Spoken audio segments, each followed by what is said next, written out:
city in India. I think we first met in 22, I'm not quite sure. I mean, she said that we need to have this book and we want you to be the editor, one of the editors. And I was, there she is, okay, just talking about you. Hello, sorry, my apologies, we were just setting up the exhibition. So, thank you. So we had a brief conversation, and I have to say that I was very skeptical about the whole proposal for lots of reasons. Firstly, I don't like coffee table books because usually they're lightweight. I mean, not in weight, but actual weight, but in content.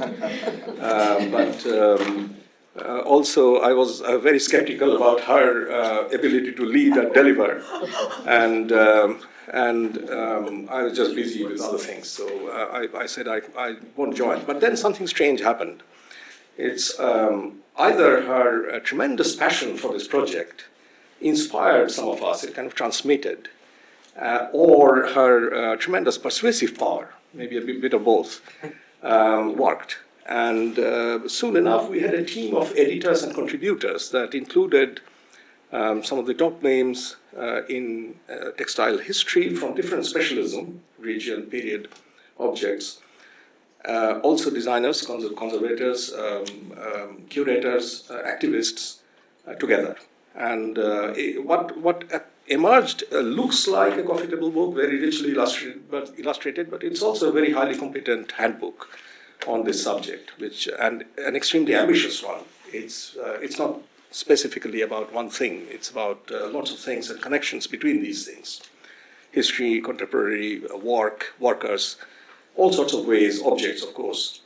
So that's how the project worked. And it came out very beautifully because we had a good publisher who were fully engaged. And then the proposal came for holding a workshop in LSE.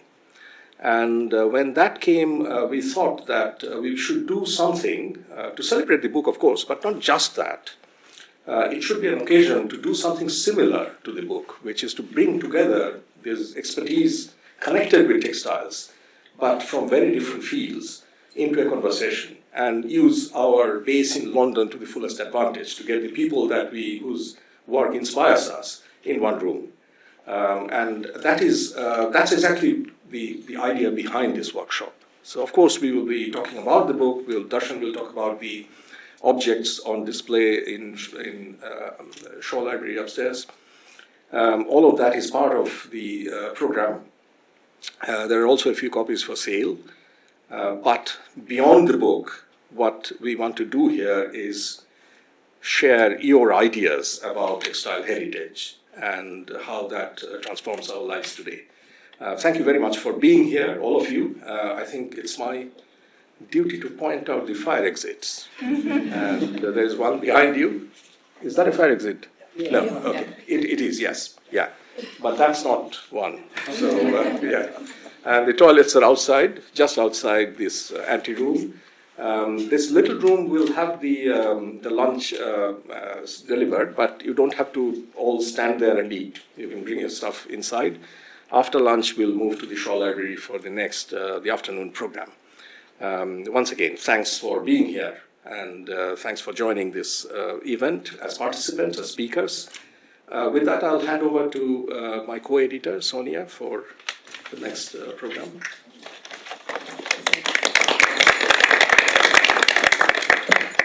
There's the book launch. So, yeah. Yes, that's the one.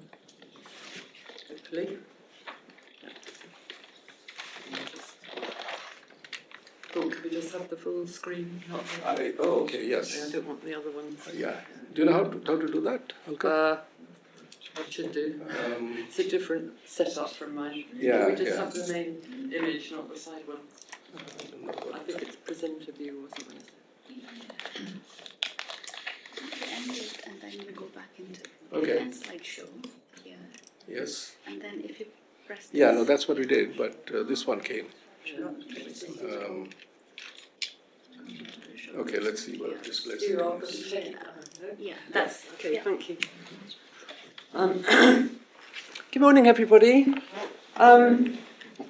Well, it's I hope we've got copies of the book up somewhere that you can actually look at. I have a copy here. Okay, just hold up the object maybe would be bring it to life. Just, I didn't bring them because it's quite heavy.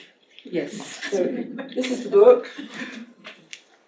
Beautiful on both sides and very beautiful within. So there will be copies available to buy. Thank you. Thank you very much for inviting me. It's been a long and fascinating road. I'm going to talk briefly about the sort of ideas in the book, and then I'll give you some pictures, because I can't talk for half an hour with no pictures. So textiles, as you all know, are the material product of complex interactions between land, water, plants, historical events and people. Like its changing riverine landscape, historical Bengal is a rather fluid area, its boundaries shifting since the 7th century CE and settled most recently since 1971 as West Bengal and Bangladesh. I'll put a couple of maps up in a minute.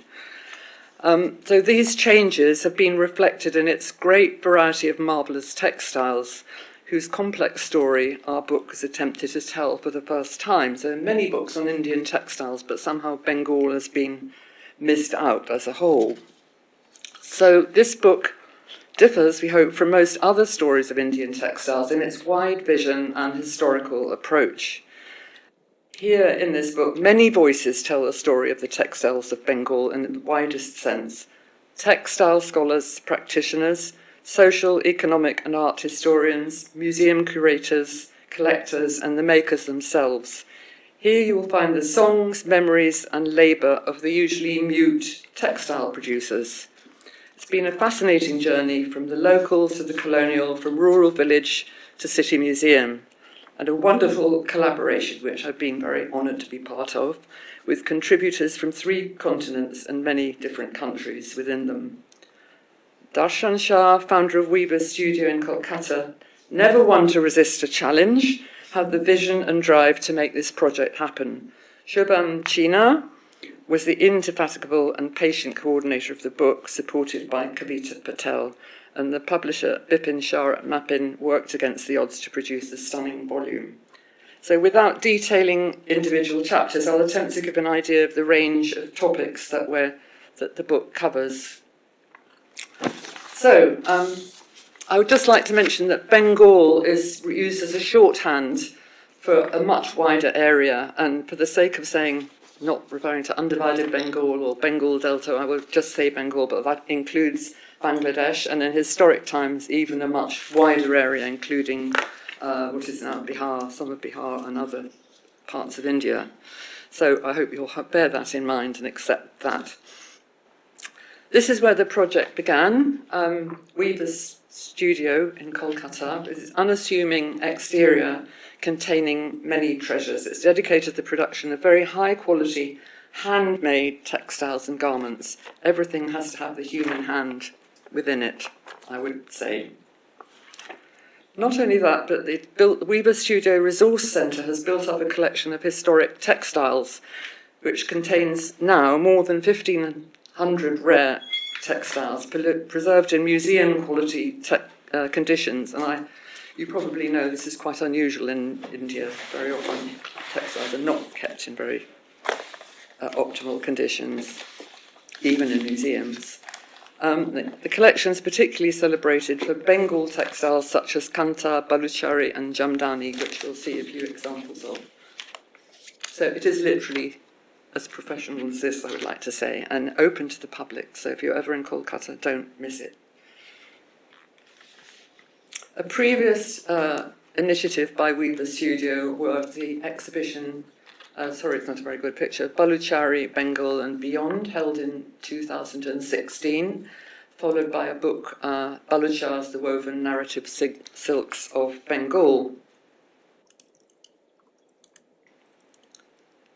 So the Textiles of Bengal project began some 5 years ago with 3 editors originating from London, Bengal, Bangladesh, more than 30 authors, I'm not sure of the exact number anymore, and a dedicated team in Kolkata that I've mentioned.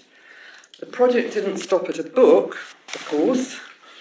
that wouldn't have been enough, but also put on a superb exhibition, nothing to do with me, very professionally curated, and 2 images of that here, and a very well-attended international symposium in Kolkata earlier this year, which I have to say was really stimulating and fun, very lively. So congratulations on organising all that.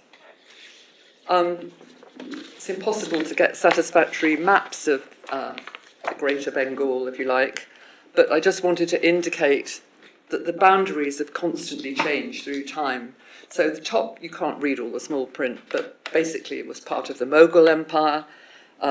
Some of it became part of the territory of the Nawab of Bengal, then the British intervened and took over huge parts of India, including what they called Bengal, whose boundaries, again, mutated over time. So it may have been correct in 1858, but it changed. So it included parts like Odisha and so on.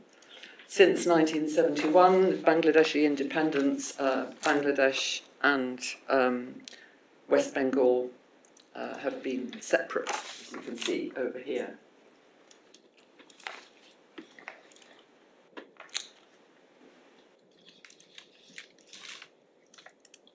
Yes, I wanted to say that the court life of the Nawabs continued under British rule, which was effective in Bengal after 1757. Also, the Bengal was partitioned temporarily by Curzon in 1905, divided into East and West Bengal, now Pakistan, in 1947, and then later Bangladeshi independence. So it's a very complex and changing boundary.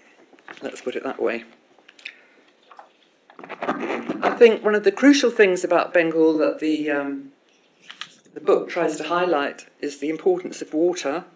Waterways run through Bengal, and their shifting courses are fundamental to the whole story of even the textiles, crucial for crops, materials, and transport. The jawbone of the river fish that you can see up here, for example, was traditionally used to comb out the cotton fibres before spinning. So everything had a use, and the skin of the fish was used to store the cotton to keep it in optimal conditions. So everything was used. It was a local village. It was a kind of mini ecological economy, if you like. So the river was used for transport, as indicated up there, and then the European trading companies set up their bases beside the rivers, obviously for transport reasons, because everything was done by boat. So this is a wonderful painting of the Dutch East India Company, trading post on the Hooghly was one of the first, and the English so-called factory, which really means a trading post, founded in 1658 at Kassim Bazar in Bengal, and the other companies which we'll come to also had their bases near the river for obvious reasons. So as a result of this, water and boats feature in the textiles of Bengal and Bangladesh. And here's an example of a cotton jamdani, probably from Bangladesh, featuring in its supplementary weft the famous peacock boat of Murshidabad, which was for a time was the capital of Bengal. It also features as an embroidered cotton kanta up there, and here's a model, an ivory model from Murshidabad of the same kind of boat. Murshidabad was famous not only for silk, but also for ivory carving. So that if you look closely at the textiles, you can see lots of imagery that relates, I'll just give this one example, but there's much imagery that actually relates to its surroundings of the country.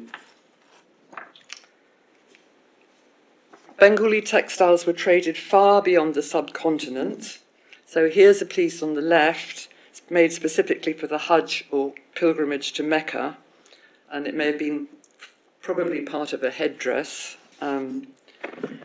These cloths have been found across Southeast Asia and Indonesia and other countries, so where pilgrims, showing that the pilgrim route, that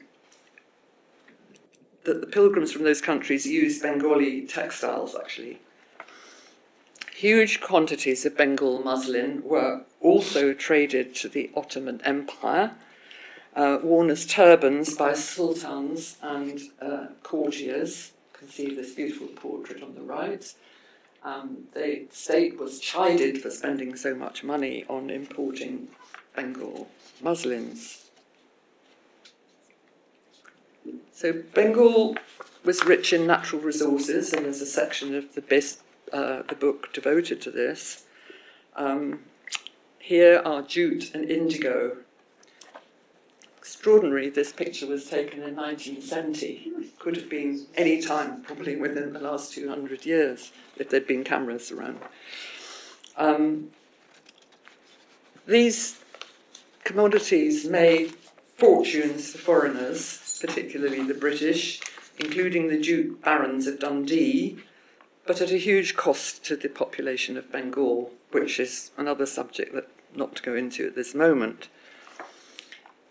So there's always a burden attached. Cotton was the foundation of Bengal's textile production. The wild tree cotton, seen on the left and the middle, was used to make the fine muslins of came from what is now Bangladesh. More common varieties were used for less delicate, but still very often very fine fabrics. Bengal became a major exporter of both raw and woven cottons to Europe, particularly Britain, until that was reversed when the Industrial Revolution set in Britain, and they saw Bengal as a source of raw materials rather than finished goods. So here we have a muslin made from this kind of cotton, very fine. This particularly, because it had these short fibres, gave it a particular quality when it was spun.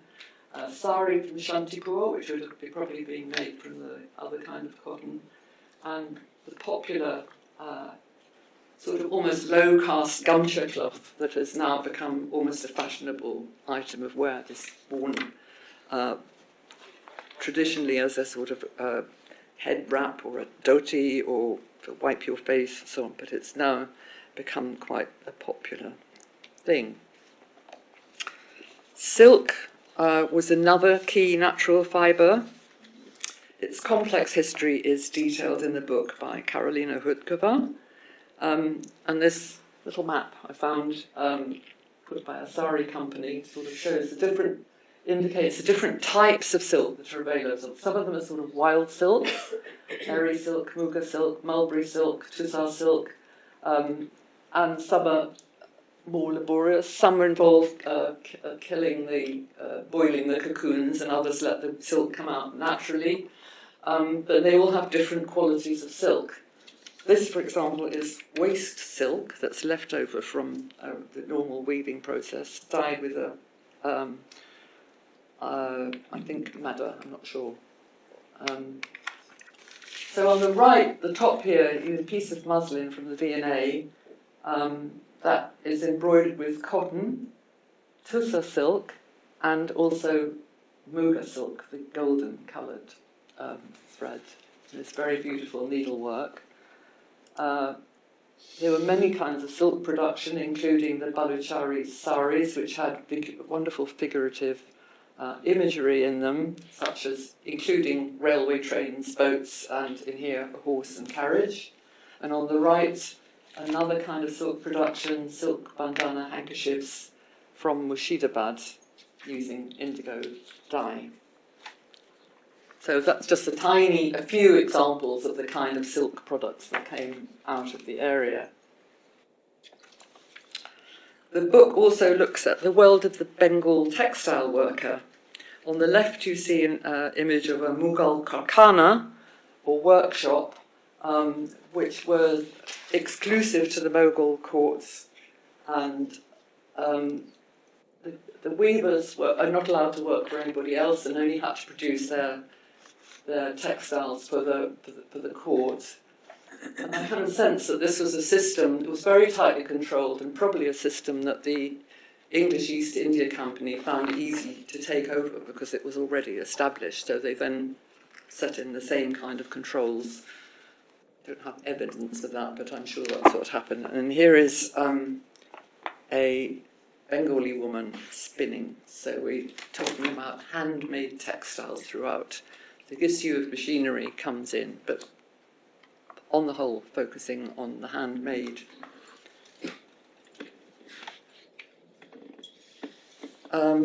So we're there's a section looking at design and production. So from these typically humble production places, which are really not very different today, very simple structures, a tin roof, weavers, one or two weavers sitting at a loom, depending on the cloth. And so this is a slightly romanticised, perhaps historical image, but it gives the idea of the whole, more than one person being involved in the production of the textile. So somebody spinning, somebody weaving, somebody doing another process. And that still happens today. If you go to Bangladesh particularly, and parts of Bengal, you'll see all these processes still happening. So they managed to, but they were extremely skilled and very adaptable. So they could make items not only for Indian markets, such as this beautiful angaka, but also adapted to make things on demand for European markets. So, when muslin, for example, as chintz had become fashionable and designs were adapted for European tastes, so the muslins were adapted on the orders of the East India Company the weavers had to make what would sell in Europe, essentially, and they would send orders out from England. So they were very flexible and still continued production at a very high level for all these very different markets. So there were continued through the 19th century local luxury markets, besides the earlier Mughal courts, particularly among the ruling elites of Murshidabad, which in the 18th century was capital of Bengal and one of the was extremely wealthy for various reasons, and possibly they said it was as wealthy as city or wealthier than the city of London in the 18th century. So it produced silk, it produced money, various ways. It had banks, and they were in control of the whole money supply really for Bengal, and they produced fine silk textiles and other artifacts. So here is one of the ruling families in Murshidabad, and they all lived in great splendour and, of course, commissioned beautiful garments and fabrics for their homes and to wear.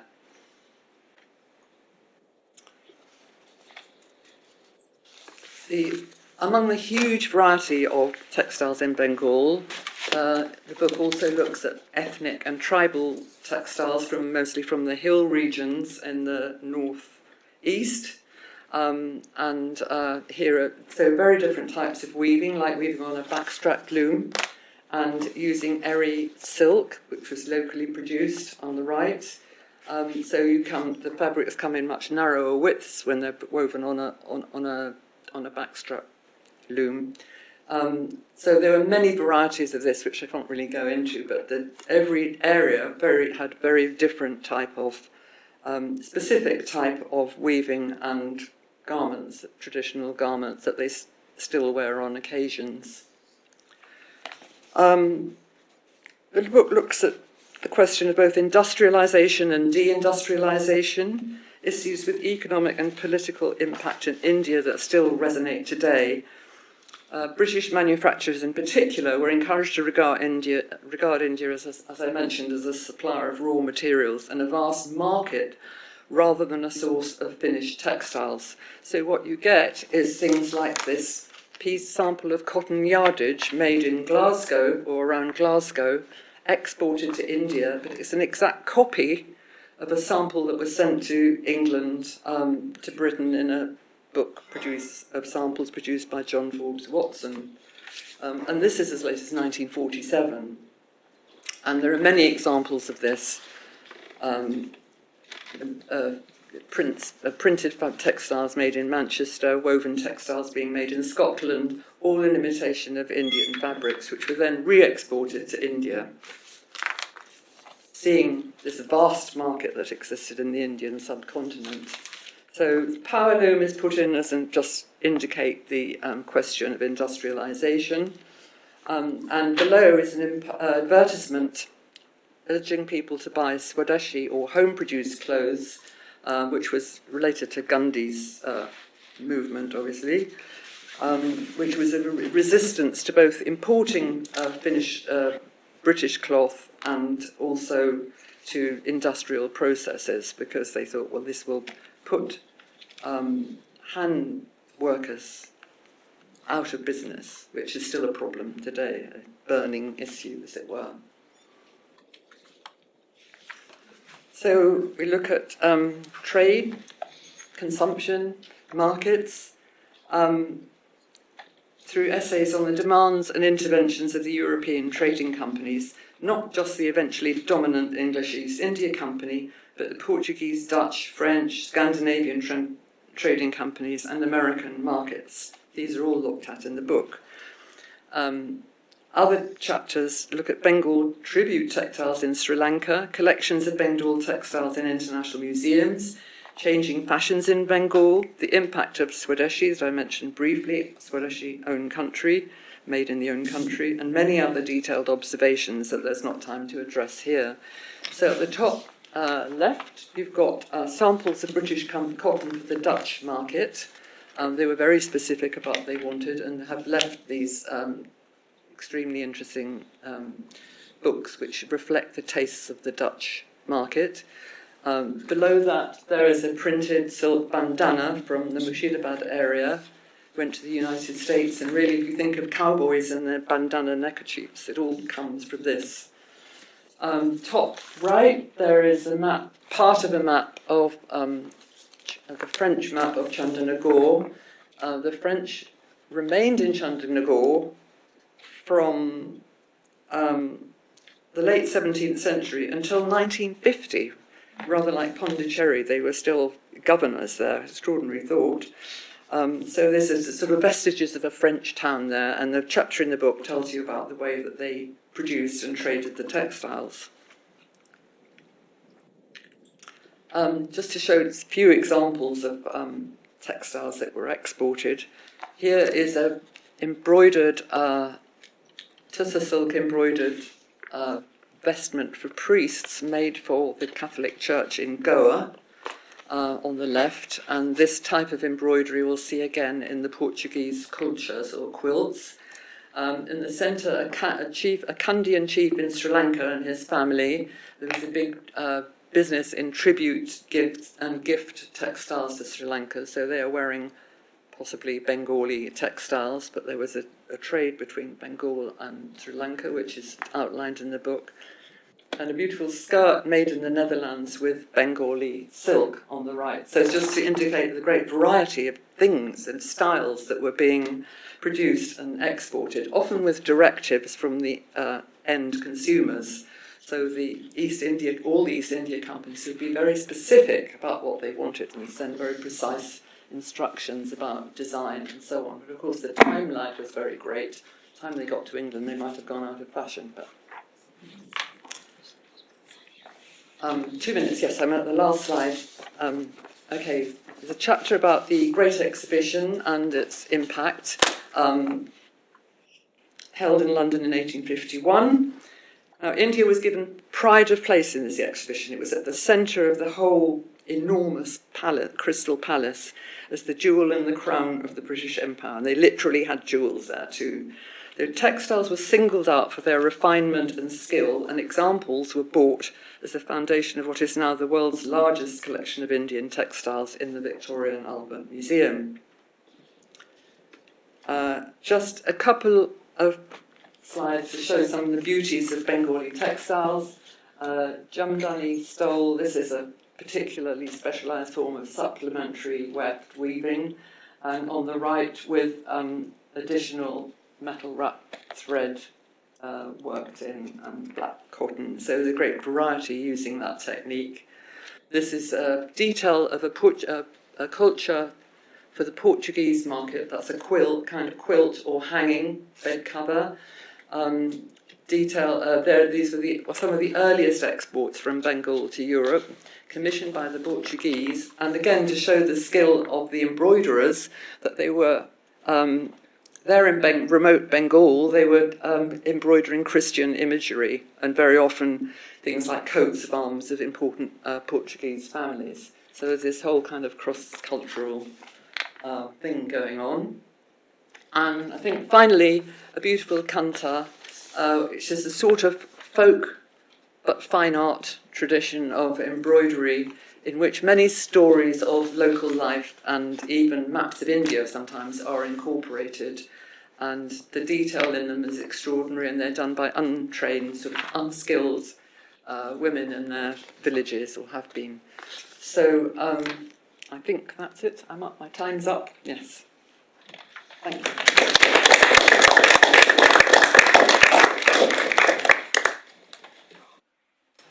Okay, so I don't think we have a break here, and we move straight to the next session. So I'll chair just as a timekeeper, and can we invite Rosemary? Caroline, your presentation will need to be uploaded, but we can do it when you come in. Yeah. So just get Can we do the same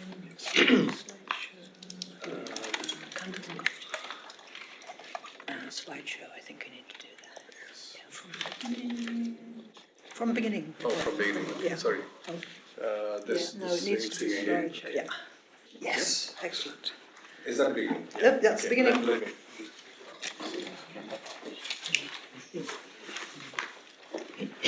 Good. Thank you. And thank you, Alka and Tirthanka, for inviting me to this excellent gathering. And thank you, Sonia, for providing a fabulous introduction, and for, I don't know if it was intentional, but your last two slides lead seamlessly onto my first ones. When I rather blithely sent in my title for this paper back in July, I really didn't have much idea of what I was going to say, but I was hopeful of finding some kind of connection between cultures and cantas to talk about today.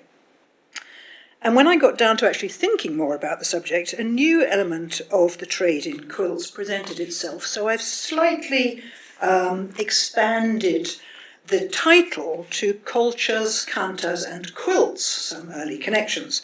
And I'll explain this very shortly. So it's sometimes rather glibly said that the sack-gown quilts made for the Portuguese market in the late 16th and early 17th centuries were derived or in some way influenced by the local tradition of canta embroidery. In trying to establish whether there's any basis to that assumption, I've come up with two case studies, of which only one suggests any kind of connection between the cultures and cantas, while the other offers what I think is a new comparison with a much less discussed type of European quilt. We can start with the sack-gown quilts or cultures, like this example in the V&A. They typically have a cotton ground fabric with tussar silk embroidery in chain stitch and back stitch, sometimes with running stitch in the background. They have borders with images of Western figures in hunting scenes and Western ships. They often show scenes from biblical and classical tales, like the Judgment of Solomon, Judith and Holofernes, or the Death of Actaeon. The close-up detail on the right of one of the ships in the border of the piece on the left shows how the design is filled in with chain stitch embroidery, with running and back stitch only used for the background. Even denser infilling can be achieved with more tightly embroidered chain stitch, as we see in this detail of another culture in the V&A. The use of monochrome yellow embroidery is a predominant feature of this type, so much so that the silk thread was sometimes dyed yellow to emphasize its natural yellowish colour. So what Bengali traditions, if any, might have inspired this type of embroidery? Kantas don't use silk embroidery, and they're very rarely worked in only one colour, nor do they use chain stitch. The only local Bengali embroidery that does do these things is the rumal. On the left is an example embroidered with shiny, undyed muga silk. It's embroidered in monochrome silk, not in chain stitch in this case, but in a flat darning stitch, which sets off the shiny muga fibres very well. This type of embroidery is very unlikely to have affected the development of the culture. On the right is a 19th century shawl or sash, also embroidered in Muga silk, but this time in chain stitch, like the kulchas. No early examples of this type of embroidery survive, so we can't know for sure whether or not the monochrome cultures took any inspiration from this type of Bengali embroidery or vice versa, but I rather suspect they had little, if any, interaction. In terms of the desired overall effect, the cultures were, in my view, more likely to have been emulating, or at least acknowledging, the silk corded quilts made probably in Italy or elsewhere in southern Europe in the late 16th and early 17th century. That is, at the same time as the cultures were being made in Bengal. Like the cultures, their monochrome designs are rather hard to photograph, but here's a typical example of the type with a detail on the right to show the texture of the corded quilting. This group of around 25 currently known quilts has puzzled textile historians and has even been named by one scholar as the enigmatic quilts. Over the last 150 years, when they first started to appear on the art market and were offered to museums, they've been attributed to places as various as Germany, the Ottoman Empire, specifically the Greek island of Chios, Tripoli and Goa. But current thinking is that they were most likely made in Spain or southern Italy. Wherever they were made, they were certainly circulating in the Mediterranean and Iberian world and would have been familiar to the Portuguese based in India. The fact that the distinctive yellow dye has been found to be weld, a European plant, has helped to cement the European rather than Indian attribution. Most of them significantly are yellow, with blue or pink linings. I believe the dense chain-stitch embroidery of the Bengali cultures may have been inspired by their yellow silk surfaces and their corded relief. In terms of their designs, all of the silk quilts have images of European ships and hunting, like the cultures, as well as scenes from myth, like Orpheus and the labours of Hercules.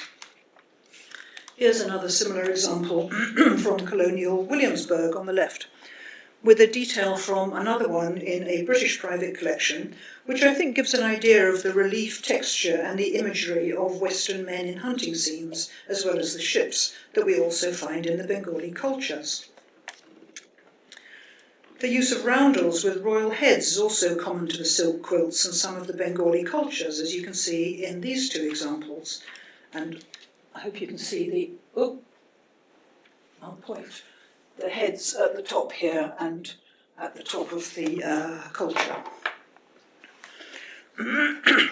The silk quilt on the left has Orpheus in the central panel. The culture on the right is one of several that have blue rather than undyed ground fabric, although this one is unusual in being based on a recognisable triumphal arch in Lisbon rather than a generic design. Portuguese scholars have identified the European print, published in 1622, on which this embroidery is based. A set of Bengali embroidered bed hangings of around the same date in the Bowes Museum in England, also on a blue ground, also has kings and queens' heads in roundels as part of the design. On the right is another more typical Bengali culture, with now rather faded yellow embroidery, and with elements shared with the European silk quilt. The compartmented field with borders and corner elements, as well as the mounted horsemen, ships and a central mythic figure, Orpheus in the European quilt on the left and King Solomon in the centre of the Bengali culture on the right. So I would suggest that rather than looking to kantas as the origin of sat-gown quilts for the Portuguese market, we should be considering the so-called stuffed quilts or silk quilts of southern Europe as their inspiration. So while I'm discounting the kanta connection in this case, my second case study has a different conclusion. This part of this very short talk is about the possible connections between another type of culture and kantas. First, I'd like to briefly look at the characteristics of typical kantas. Embroidery in several colours, not in chain stitch but in dense darning stitch and satin stitch to fill in elements of the design, as in both of these examples. But there's another very different way of decorating a kanta, and that's exemplified by the piece on the right. This is a much more linear style, without the dense infilling stitches that we find in kantas, like the one on the left. In these two examples, both the filled-in and linear examples share a central lotus medallion, a broad border with human and animal figures, and an outer meander border of stylized leaves or foliage. And here's another example of the type on the right, and this is one of a small group of cantas in what I'm calling the linear style that I'd like to discuss. These are the three pieces in my group. A pieced fragment from the Weaver Studio Resource Centre on the left, and is that here, Darshan? Yes. Oh, how wonderful, we'll be able to see that. The Minucci counter in the centre, and a large complete counter from the Jagdish and Kamla Mittal Museum in Hyderabad on the right. The Weaver Studio piece is actually two sections of a counter stitched together, and you can see a seam running horizontally across the middle. The lower part has actually been placed upside down so that the border runs symmetrically around the two pieces. Here are the two pieces separated and each shown the right way up. They're clearly parts of two borders from a larger piece. The design is worked in backstitch in red and black. As well as the figures and animals, it has distinctive borders, one of palmettes and one with a meander of leaf forms that have been elaborated almost to make them look like birds' wings. So that's the kind of bird's wing type, and here's the palmette border. The design also incorporates small multi-petalled lotus medallions, and I'm sure there would also have been a larger one in the centre of the complete piece. If we compare one of those border pieces to part of the Mittal counter, we can see that they are clearly in the same style, with their palmette borders, elaborate leaf borders, human figures, and multi-petalled lotus motifs. Here's the whole counter in the Mittal Museum, which is the second piece in our group of three. The Mittal piece has a large central lotus medallion and also uses simple backstitch embroidery in red and blue thread. The Minucci counter is smaller in size and doesn't have multiple rows of borders. Instead, it has a multi-petalled lotus medallion and a more free-flowing, almost narrative border with people and animals, bordered by an elaborate floral and leaf meander. It has the same elaborated leaf border as we've seen in the other two counters, but this time it's running around the central medallion, in the centre here. It uses the same linear style in running stitch and backstitch in red and blue only. So why am I singling out these three counters, and what do they have to do with the Bengali cultures? If I suggested earlier that those are more likely to have been based not on counters, but on the Mediterranean silk quilts. The reason is that just as counters may be embroidered either in a dense filled-in style or a more linear one, so a similar choice was also available to the makers of the earlier cultures for the Portuguese market. This contrast can be seen in these two details. One we've seen already on the left, from one of the dense yellow embroidered chain-stitch cultures. On the right is a detail in a much more linear style from the famous culture in the Museu Nacional de Arte Antiga in Lisbon.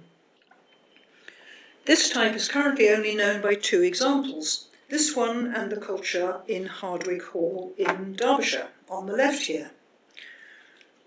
Although the image of the Hardwick piece is rather hard to read, I hope you can see that both it and the Lisbon example are embroidered in the linear style, with the design worked in backstitch in just red and blue, with some yellow accents, but with no dense infilling and no use of chain stitch. The figures are depicted as Portuguese men of the late 16th century, or at least Western men, probably Portuguese, of the late 16th century, including hunters, again quite possibly following the imagery of the silk quilts we saw earlier, like this one with their compartmented or padded hats that you can see. They're wearing these kind of segmented hats in the same similar form as the silk quilt. With their pointed profiles, tight-fitting Western dress, caparisoned horses and vegetation filling in the spaces between the figures. The Hardwick detail on the left also includes an elephant, which, unsurprisingly, we don't find in the Mediterranean silk quilts. So while the specific imagery may also be drawn from the stuffed silk quilts, their embroidery technique is very different to the yellow chain-stitch embroideries we saw in the previous group. I'd like to also look at the layout of these two early cultures. Unfortunately, there are no good images of either of them, as you can see. It's the best I can do. But these do at least give you a sense of their format, which is the same in both. The Lisbon piece on the right is incomplete, with a little over half of the whole piece remaining. You can make out the central medallion in both, surrounded by borders, some of which are geometric and some containing continuous scenes of human figures and animals. And there are also human figures around the central lotus medallion in the Lisbon example, which I'll show you details of, but basically in this section here. So the main borders with human figures are around the outside, this inner border, top panel, and in the centre. And in the Hardwick piece, around the outer and inner borders. You may be able to see the layout of the Lisbon culture a little more easily in this, which is the museum's official photograph. But even this image is unfortunately out of focus, so I can't zoom in on any details to show you. It shows the problem of dealing with these very subtly coloured textiles. Barbara Carl, in her very useful survey entitled Embroidered Histories, has also placed another related culture in this group, even though it has yellow silk embroidery rather than red and blue. Although Barbara erroneously states that it does have red and blue stitching, it doesn't. It's in the Royal Collection in Sweden. Again, it's impossible to read clearly from photographs, but this drawing of a quarter of it on the right shows that it does indeed follow the same format as the Hardwick and Lisbon cultures, but it has no human figures. But like them, it's embroidered in backstitch in what I'm calling the linear style. My suggestion is that these early cultures are apparently the only survivors of a type of early Bengali quilt made for export to Portugal that shares some characteristics with the linear type of kanta, as exemplified in my group of three. Here, for example, is a detail of the Hardwick Hall culture on the left and the Mittal kanta on the right, displaying very clearly their multi-petalled large lotus medallions in the centre and their multiple borders surrounding it. In the case of the Mittal kanta, this also shows the borders with human figures, which are in a different part of the Hardwick quilt, not shown in this particular image, but you saw in the earlier slide with the elephant. The multi-petalled lotus, of course, has been a key feature of Bengali design since time immemorial, and its use is central to both kantas and the early cultures. I'm just going to show you a few more images of the Hardwick and Lisbon cultures to give an idea of the stitching and the style of drawing in both. Black and white photos are easier to read, so a few more details of the Lisbon quilt. This one is a detail of the central roundel with its interspersed hunt scenes, a hunt scene in the border, and a scene with two Europeans playing chess or some other board game, as well as hunting scenes and a wide geometric border. Similar iconography was used for arts in other media made for the Portuguese at the same time, like the chess players with their folding table and the mounted nobles, shown on this ivory casket made in Sri Lanka for export to Portugal around the same period. So to sum up, I'm suggesting that the tradition of a single line embroidered outline in running stitch or backstitch, using only red and blue thread with no dense infilling stitches, is a style of embroidery that can be traced back as far as the 16th century, as shown in the Hardwick and Lisbon cultures, and was used by both kanta embroideries and early cultures.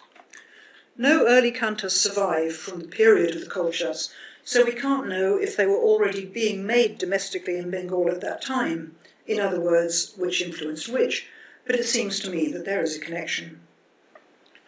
Pieces like the kanta on the right, in which the figures are shown wearing some kind of archaic Western dress and pointy shoes, seem to provide evidence of a continuous tradition of this style of embroidery in Bengal, which was common to both the cultures made for export and the kantas for local use.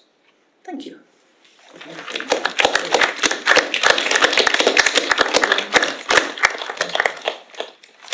Shall I stay here, Titanka, in case there are any questions?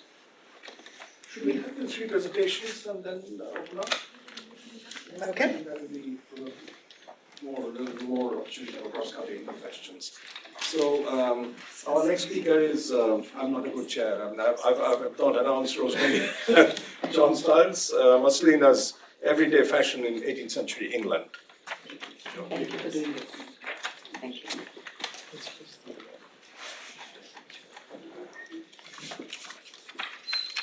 And yours is this one? JAS6. That's it, I need to go. Terrific. Yep. Right, thank you. Well, I too, like Rosemary, have slightly changed my title as I discovered that actually there were less everyday Bengali muslins in Britain than I originally assumed. So the focus is rather broader and the title reflects that. First of all, I'd like to say that it's a real pleasure to have the opportunity to speak at the launch of such a beautiful and indeed inspiring book, which we have here on the table.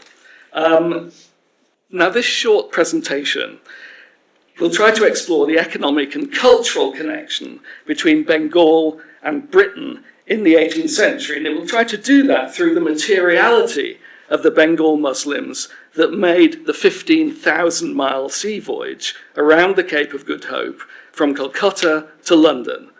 In doing so, it elaborates on the findings of a number of the authors in the book, particularly the chapters by Sonia Ashmore and Maria Martins.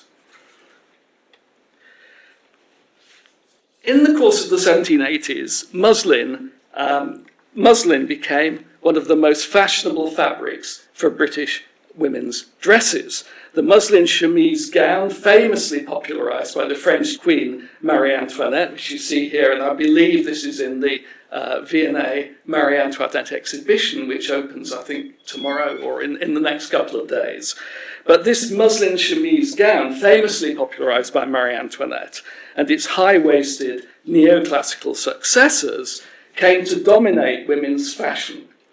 Ironically, muslin's fashionable success during the last 2 decades of the 18th century was to be accompanied by a dramatic decline in the consumption of muslins from Bengal, replaced on the British market by Lancashire and Paisley muslins, some initially marketed as muslinettes, manufactured using newly invented machines, like this one.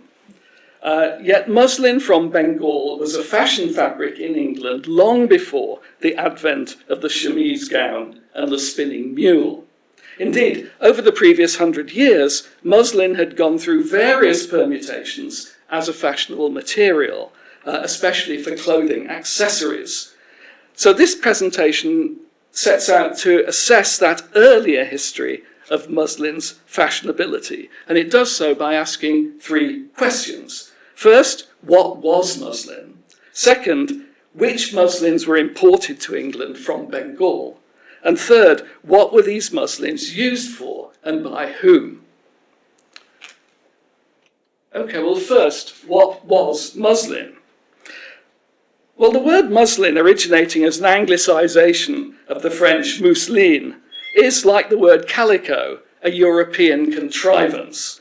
It's a catch-all category. Its relationship to the textiles it describes, not all of them from Bengal, was always imprecise and indirect. Early published definitions in both French and English categorise muslin as, quote, a sort of linen cloth, often qualifying it as loose, clear, or thin. Some definitions reference its use, quote, a sort of very fine linen cloth for making cravats. But Europeanized versions of Indian names for muslins were largely confined to publications aimed at a commercial audience, such as English East India Company's auction catalogues. A rare late 17th century exception was a book called The Merchant's Warehouse Laid Open, or The Plain Dealing Linen Draper, again the linen connection, which was published in London in 1695. It was a guide for consumers of all kinds of linens and included critical reviews of a variety of named Indian cottons on sale in England, including several different types of muslin. It's quite rude about mulmulls. They wear out much too quickly. The terminology used by the English state's revenue-raising bureaucracy, the English customs, if you like, was initially no more precise than the generality of published literature. Prior to 1700, for customs duties, for raising customs duties, muslins were simply allocated to the category, quote, calicos and other Indian linen. But in that year, in 1700, as part of a wider effort to restrict imports of Asian textiles, both from India and from East Asia, an additional customs duty of 15% was imposed on muslins by Act of Parliament. However, the duty did not apply to calico, so a clause was needed in a subsequent act, passed later the same year, to clarify what the legislation actually meant by muslin. I mean, this is a classic parliamentary situation where an act is passed, no one thinks through the implications, and they then have to pass another act to make the first act clear. This clause, as you see here, identified what it called species of muslins, in most cases by the anglicised Indian names employed by the East India Company in its orders. Nevertheless, considerable ambiguity persisted because indeterminate use category names were also included, such as neckcloths and night rails, about which I'll talk later, and aprons, as well as what it called, quote, calico lawns, and right at the end, quote, the catch-all, all other thin calicos commonly called muslins, which could be almost anything. Now, what counted as a muslin in that common usage to which the Act refers remains unclear. Plain and patterned Indian muslins were not prohibited under the famous Calico Acts of 1700 and 1721. They were subject to heavy import tariffs, but they were readily available throughout 18th century Britain, albeit at a steep price. However, in the everyday language of printed retail advertising and court testimony, the anglicised Indian names for muslins used in wholesale dealing and in this sort of tariff legislation are largely absent. Muslins might be described as plain or striped, fine or coarse, flowered or worked, narrow or wide, but they're hardly ever distinguished by individual names. There's good reason, in other words, to doubt whether ordinary consumers in Britain actually differentiated between coarser muslins and fine white calicos, let alone between the different varieties named in the East India Company records.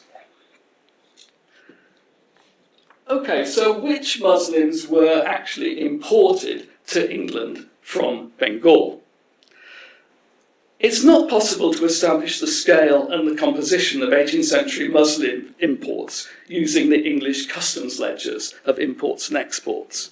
In the ledgers, most muslins remain concealed within a catch-all category of, quote, calicos white, alongside coarser Indian plain fabrics such as guras, salampurs, and long cloths. But fortunately, the East India Company's records of textile orders and imports provide an alternative. They've been the subject of close statistical analysis over the last 50 years, particularly and outstandingly by K.N. Chowdhury, and subsequently, often using Chowdhury's material, by Sergio Aiolfi and Chris Neerfratz. Although usually Chowdhury only took his analysis of the figures up to about 1760, and those other authors have followed him.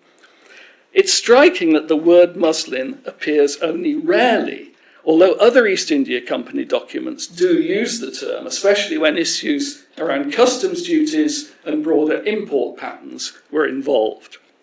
The company's records of imports, and especially orders, are very detailed, listing the numbers and characteristics of specific textiles which are identified by anglicised versions of their Indian, mainly Bengali names, as well as often by the particular part of Bengal from which they derived.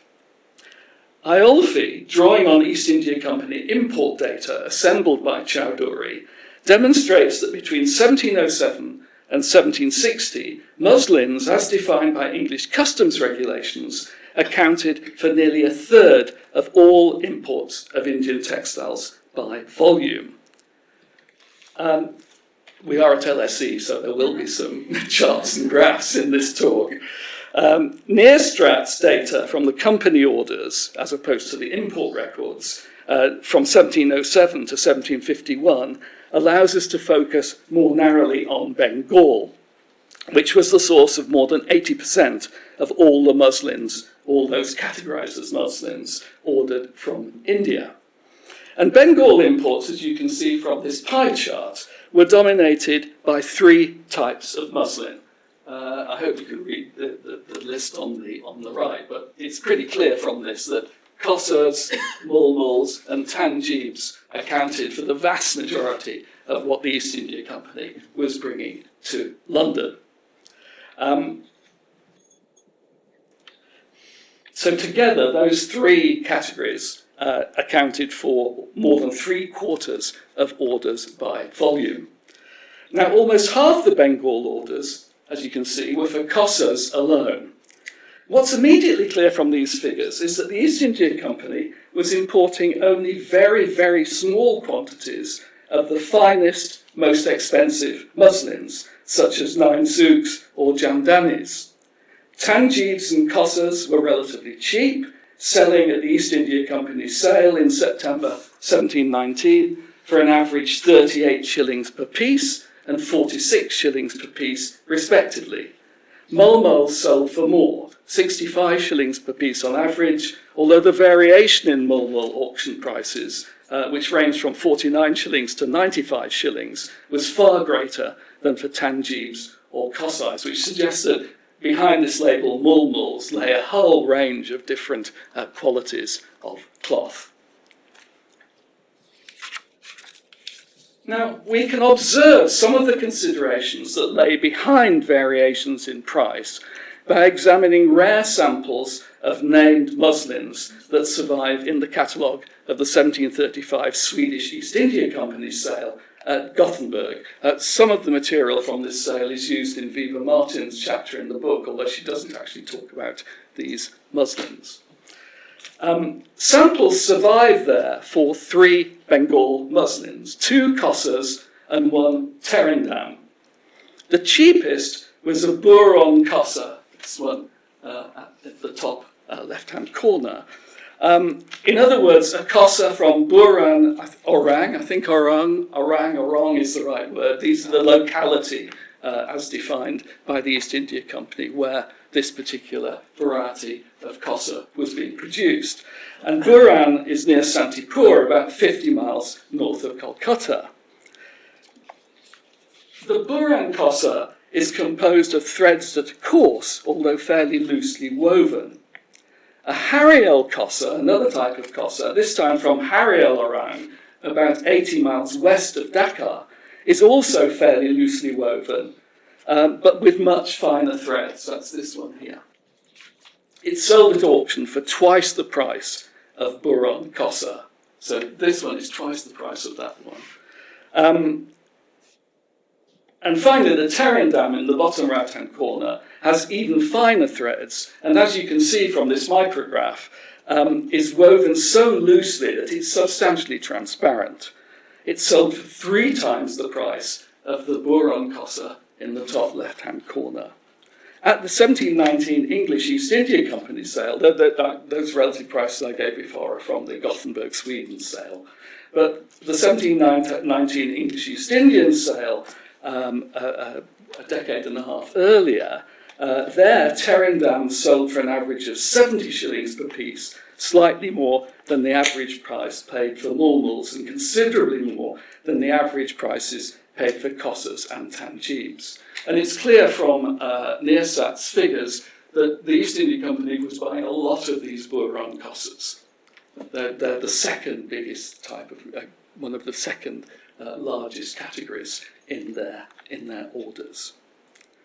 Now, the evidence of these Swedish samples suggests, therefore, that fineness of spinning and looseness of weave were critical in determining the quality and hence the price paid for plain muslins from Bengal.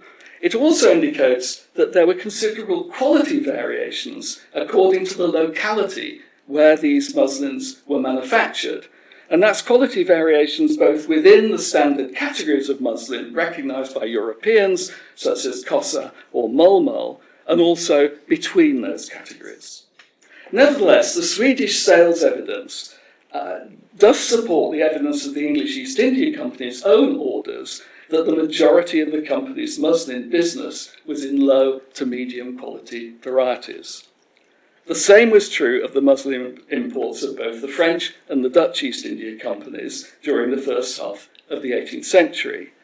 And indeed, still in the late 1780s, for which some detailed figures survive, Kosas, Mulmuls and Tanjibs remained the leading types of muslin imported to Britain, by which time the new manufacturers of British manufactured muslins were complaining about, quote, the extensive consumption of low-priced India Kosas.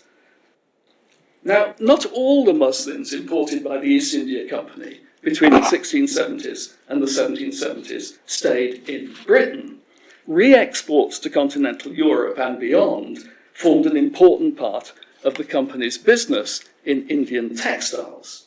Unfortunately, the scale and character of muslin re-exports is difficult to establish. As with imports, entries in the customs ledgers for re-exports of Indian merchandise fail to distinguish between muslins and calicos.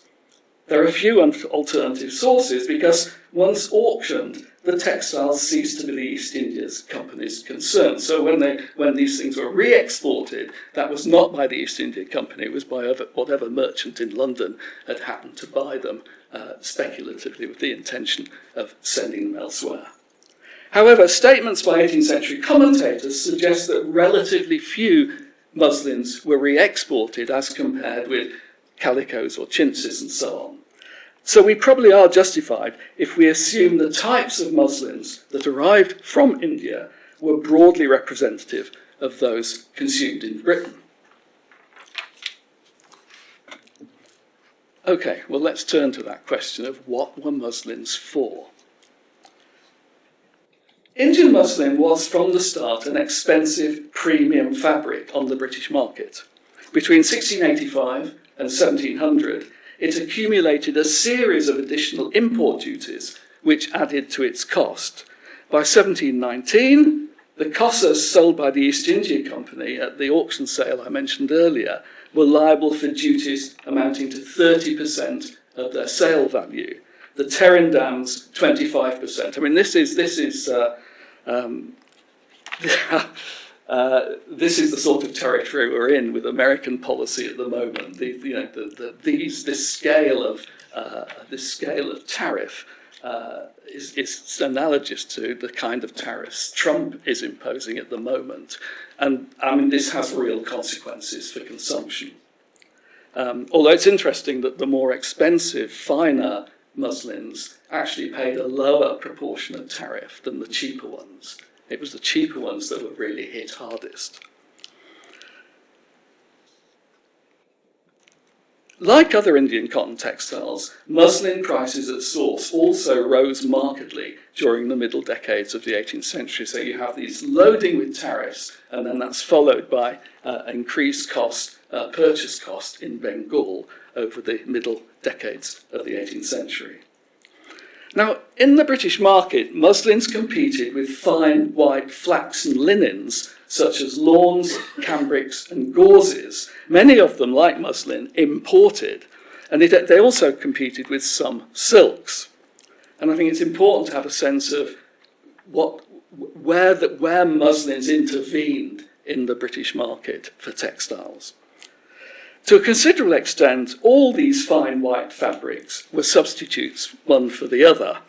In 1721, on the eve of the Second Calico Act, which would prohibit printed and painted calicos, it was reported in the press that, quote, "'Tis talked a bill will be brought into Parliament for prohibiting the importation of lawns and cambrics in order to encourage that of muslins as an equivalent to the East India Company for the loss of the calicos." Equivalence here extended to prices which overlapped. In 1759, for instance, Foster's Linen Warehouse, the warehouse was a kind of fast-selling shop, Foster's Linen Warehouse in London was selling, quote, "some curious L-wide clear muslins at 5 to 10 shillings a yard, alongside, quote, very fine yard-wide clear lawns, the flaxen linen cloth, at 6 to 8 shillings a yard." And these prices were considerably more expensive than the strong linen sheeting and Irish linen, quote, "of the best fabric," which the same shop sold for as little as 1 shilling a yard or less. And elsewhere, blue and white check for aprons could also be bought for just 1 shilling a yard. So when I say this muslin is a premium commodity, it's by quite a considerable extent. Now, overlaps in price between premium fine fabrics like muslin, lawn and cambric reflected the way they were used. Between the 1680s and the 1770s, their principal use was for clothing accessories, both for men and for women, under a sartorial system in which accessorizing head, neck, cuffs and waist with light white fabrics signified cleanliness and respectability. George Fetters was the leading pawnbroker at York in the north of England during the 1770s, serving a clientele which extended from paupers to the city's respectable, well-to-do householders. Almost all the muslin items Fetters took in as pawns in 1777 to 8 were women's aprons. They secured an average loan worth almost twice as much as loans on workaday blue and white check aprons. But only 17% of the aprons he received in pawn were muslin, and they came disproportionately from women entered in his pledge book as Mrs., suggesting muslin was much more affordable for the city's middling classes than for their poorer neighbours. That's not to say that poorer working women had no access to muslins. When a box of a servant to a London sugar baker was stolen in 1766, it contained what were clearly her best clothes, including 2 muslin aprons and a pair of muslin ruffles, as well as 2 silk and cotton gowns. A yard of muslin bought in 1763 for 5 shillings or more by a Middlesex servant was cut out by her aunt and made up into a pair of double ruffles and cap. You can see cap there and ruffles on this young woman who's probably a servant. Even a small length of muslin could add a dash of luxury to an outfit. In the autumn of 1779, Mary Hartley, a young servant to a worsted manufacturer at Haworth in Yorkshire, who had a taste for fashionable dressing, splashed out on a quarter of a yard of muslin, just a quarter yard length, which was priced at 7 shillings a yard, probably so she could edge a cap or an apron. And muslin even found its way into the hands of the desperate and the destitute.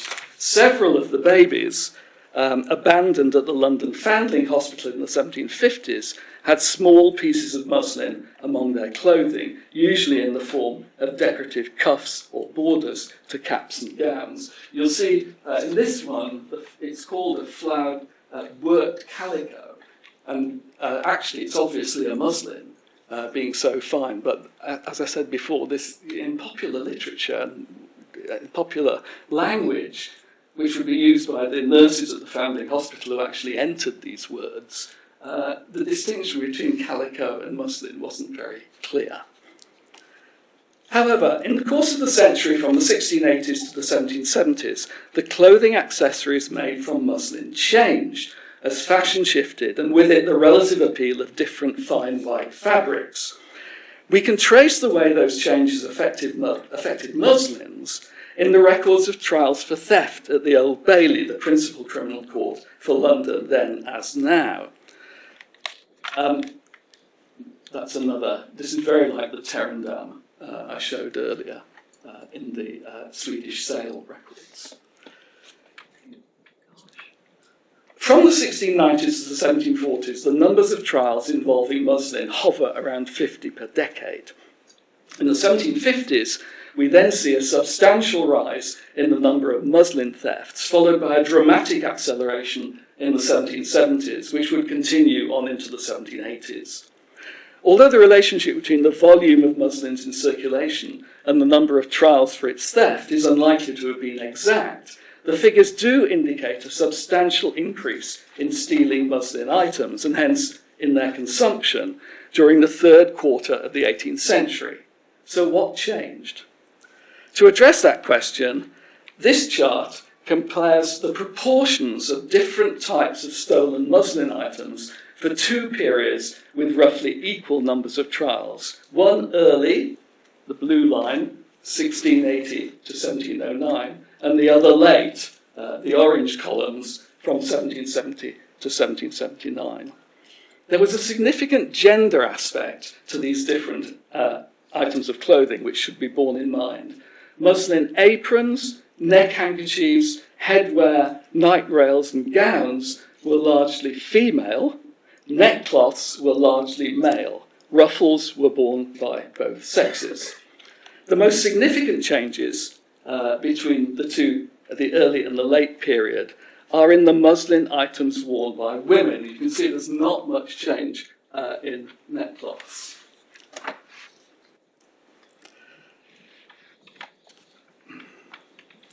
The proportions of muslin headwear and night rails decline significantly. This slide shows a pair of dolls at the V&A dating from the 1690s, known as Lord and Lady Clapham. Lord Clapham wears a fine linen neckcloth of a kind that was often made from muslin. Lady Clapham wears a headdress made from fine linen, silk and some muslin, similar to a type that was often made entirely from muslin, but was replaced over the course of the 18th century by modest small caps, which were usually not muslin. Night rails were a form of loose women's nightgown, and they too disappeared earlier in the 18th century. Now, by contrast, the proportion of trials involving muslin aprons and muslin neck handkerchiefs saw a dramatic increase between the start of the century and the 1770s. And that increase reflected the fashion for decorative accessorizing with clean white muslin, often patterned with white embroidery and trimmed with white lace, which emerged in the middle decades of the 18th century. A London merchant recalled that about 1750, quote, "What are called sheer muslins imported by the India Company became fashionable at the same time with silk gauzes. These two articles are consumed by the rich people, and the Glasgow lawns," these were cheap Scottish-made lawn linens, "by the poor and middling sorts." In this portrait, the portrait that it's always said made Gainsborough's reputation as a portraitist, in this portrait, Gainsborough portrays Lady Howe in an embroidered apron, ruffles and neck handkerchief, all made either from muslin or possibly from silk gauze, very loosely woven and translucent. Accessorizing in this way was part of a broader trend towards simpler, plainer ways of dressing, drawing on literary idealizations of a clean, healthy rural life. And although this outfit is hardly simple, it certainly has all those rural associations. I mean, it's actually painted in the artist's studio in Bath, so the background is entirely imaginary. In contrast to Lady Clapham, the effect of Lady Howe's accessories is to spread the clean white fabric across the front of the wearer's body, yet without obscuring the garments beneath, whereas Lady Clapham's headdress was just a headdress. For the elite, a white muslin apron became an indispensable part of fashionable undress, preferably decorated with another ultra-fashionable innovation, tambour embroidery, for which muslin offered an excellent ground. In the process, Indian muslins outpaced the other luxury fabrics previously used for white aprons and neck handkerchiefs, lawn, gauze and cambric, although in the case of cambric, a total prohibition on imports from France imposed by Parliament in the early 1750s gave muslin a considerable boost among elite consumers. Well, let me conclude. One new muslin item of clothing that appears in the 1770s, having previously been completely absent, is the woman's muslin gown. Now, the European fashion for muslin gowns has usually been associated by historians with the 1780s and 90s, with Marie Antoinette's muslin chemise gown and with the high-waisted, classically inspired gowns of the 1790s. Recent scholarship on the emergence of the muslin gown has emphasised aesthetic neoclassicism, whiteness as a distinguishing characteristic of race as well as textiles, and imitation of the styles worn by Creole and free black women in the European colonies in the Caribbean. However, the evidence of the Old Bailey trial, supported by advertisements in the British press, suggests a fashion for muslin gowns for adult women had already emerged in the early 1770s, albeit on a smaller scale. The Ladies' Magazine was offering sewing patterns for embroidering these gowns in 1771. You can see at the top, for working muslin gowns. To explain this development, I personally would look to cultural idealisations of the simple and the rural, which I've already discussed, but also to the influence of children's dress. But I also think there's a possible explanation that takes us straight back to Bengal.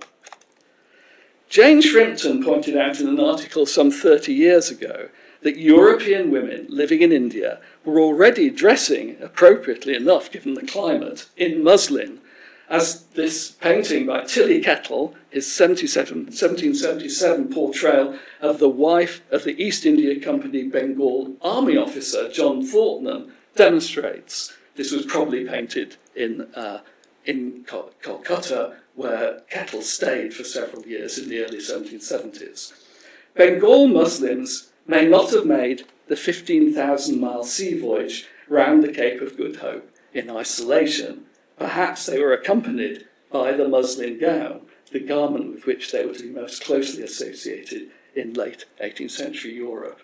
Was the muslin gown possibly borrowed from local Bengali male dressing? Was the muslin gown, in fact, Indian in origin? Thank you.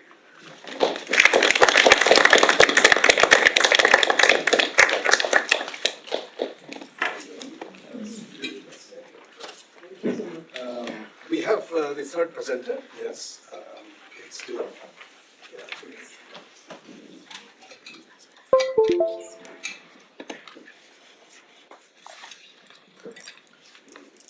Carolina Bengal Silk, East India Company and beyond. Carolina is a former colleague, and her work has been cited by Sonia before. Would I do this one? I think the display settings and then swap presenter. Okay, thank you very much for the invitation. Okay, so my presentation will be a little bit different to this. I'm not going to show you any textiles, finished ones, because my talk is focusing on Bengal raw silk. And it is focusing on the East India Company and how the company shaped this production for the European market. If you think about the history of Bengal silk, it has, of course, a very long, 1,000 years history. But it also changed over the time period, right? In Middle Ages, Indian silk have probably before, right? The silk culture came there somewhere from China, with all probability. But in the medieval period, this culture have been lost, and the mulberry silk culture only came back with the Mughals. Until then, there has been all these pastel varieties, Arabian Mughal silkworm. We saw some of them before on the pictures. But Mughals came with the mulberry silk culture again, and this from the 14th and 15th centuries. And because of the demands of the court, we see a bit of more rise of silk production. The key areas became Kashmir and Bengal, and for silk weaving Gujarat.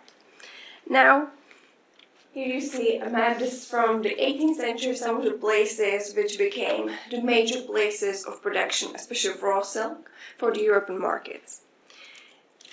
All in Bengal, there's much more of them if you think about, these are the concentrated areas, right? There's so many more that you can see on the map around there.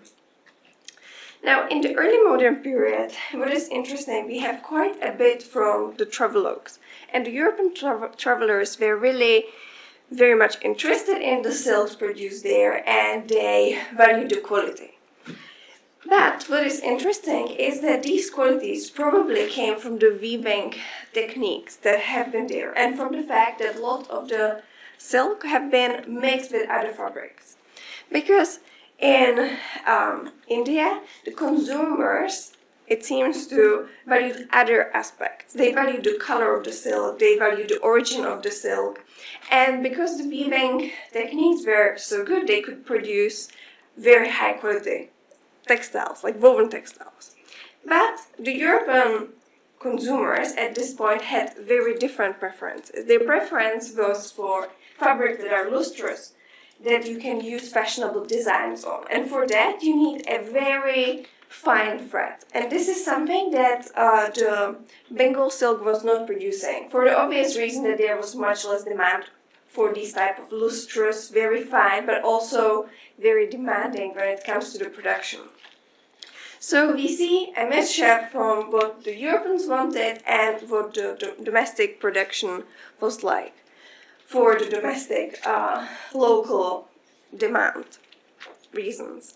Now, when the company comes to the trading, decides to start trading this is very much connected with Britain. And this is connected with the fact that the British silk industry is a protected industry. It is an industry which has great demand for raw materials, for the obvious reason that the climate here does not allow any kind of silk production at home. And in general, in Europe, you don't have many areas where you can really produce silk. And because European silk industries in the 17th, 18th century are growing industries under the state protection, there is a huge demand for raw silk. And this is where the companies and the English East India Company got furthest in this endeavor, got when they started thinking about importing raw silk. What is important though is that because there is this different demands from the weaving sectors in Bengal and in the European weaving, and there is also and this has impact on technologies. The leaders in the technologies of sericulture and silk and the production of silk thread, silk reeling, were China and Piedmont at this point. They have some different techniques, but they're producing very high quality silk threads, both of them. France was one of the leaders in silk weaving in Europe. So the European weavers were used to high quality silk. So when the company started importing the Bengal raw silk, there have been a lot of complaints about the quality. The biggest one was that most of the weavers were not happy with the inequality of the number of silk threads in one skein. You could have mismatches, and it's quite difficult to work with that, and also the lack of fineness. I think what they meant by it is that there were lumps on the thread itself, and that again is quite difficult if you want to work with it and have very fine, lustrous gown, as we have seen, for instance, on some of the pictures there. Now, why was the silk not round, and why was there such a mismatch in the skeins? Well, here we have a picture from, I think, 1770s, from one of the former employees of the East India Company, in which he depicted the production process. So here you have 6 stages, and this is the process of sericulture. That is when you have a egg silkworm towards this, where you get the cocoon, right? So in this, you see there's some kind of harvesting of the mulberry leaves. What is interesting, in Bengal they preferred mulberry shrubs to mulberry trees, but this had impact probably on the quality of the leaves, therefore the feeding of the worms. And what they did, once they had enough leaves, they would put the silkworm eggs onto the light that makes them, hatch, and then they would put them on these things and give their leaves and put them into a special house, and then they would be eating. And when they are big enough, you put them on this thing where they can start spinning their cocoon. And when the cocoon is spun, what you don't want is the moth to get out. So at some point you have to put it to light. So for instance, this was like one of the worst type of practices, because one problem is once you put it onto light, right? Not every of the silkworms will start spinning at the same time. Therefore, you would have some of them which would be at the point when they would be killed already. Some of them would get to the light too late.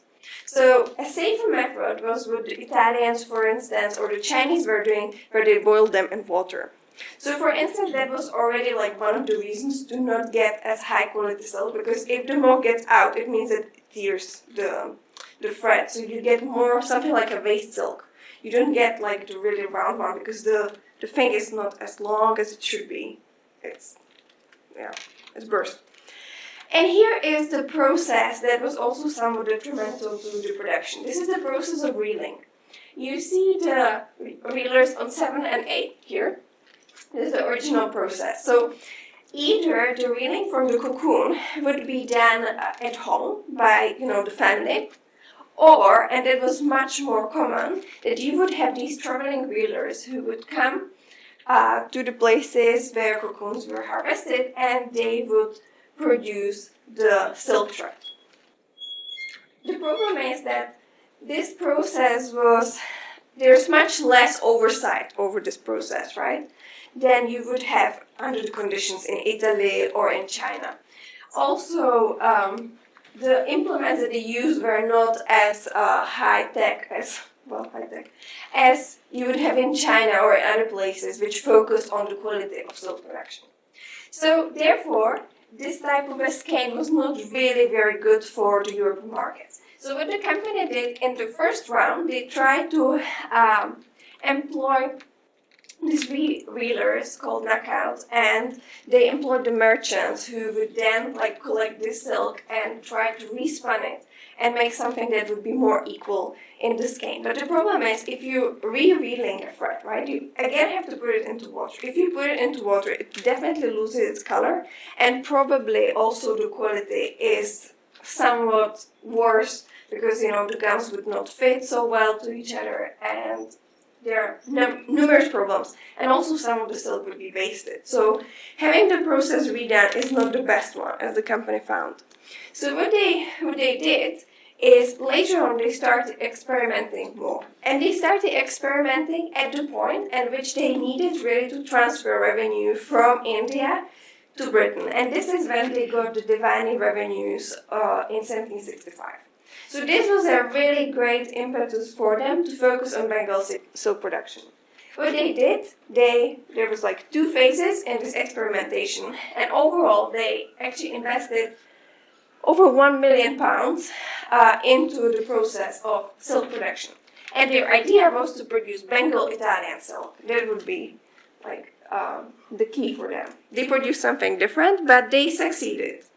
And the reason why they succeeded is because eventually they decided to adopt and also adapt the Piedmontese system of reeling.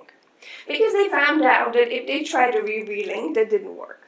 The second system that they tried was to have the silk reelers try to knot the silk a bit more and try some other processes. The problem is you're losing time if you're the reeler. Therefore, it's not really good for you, right? Because you're paid by the product that you make. So this one never worked out. What did work out is the Piedmontese system, and one part of why it worked out is because it brought the people to the machine, and it brought them also to the factory where you can actually implement new practices. This is how the Piedmontese machine was supposed to look like. What it was really important for is that you are twisting the threads against each other. In this process, you squeeze water out of the silk because you put the cocoons here and then you start to put them there, wheel them.